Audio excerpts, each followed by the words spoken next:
Hei, Siggi, velkomin. Takk. Hvað er þetta að segja hálfleik? Eiginlega, það má segja að það hefði aldrei byrjað. Já, það er ýmislegt að segja um þennan leik. Held ég aldrei séð neitt Þórslið svona andlaust og það skiptir voða litlu máli hvað maður reynir að gera ef að menn eru steindauðir inn á vellinum.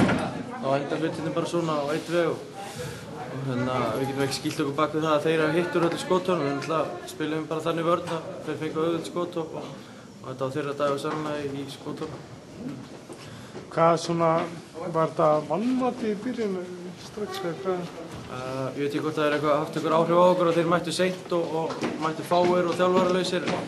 Við tölum reyndar það fyrir leikinn að það getur orðið til þess að þeir eru bara afslappaðir og myndu koma að reyna að hafa gaman á málunum og það kom á daginn og við vorum svo sannarlega ekki klárir í þá baráttu og urðum undir bara á held ég öllum vígstöðum. Við réðum ekkert við útlendingar, ég held að skora 400 stig og þú veist, ég þarf aðeins að hugsa þess betur um þetta og það er ekki komið með eitthvað gáfulegt hvað við getum gert betur annað en að mæta aðeins ferskari.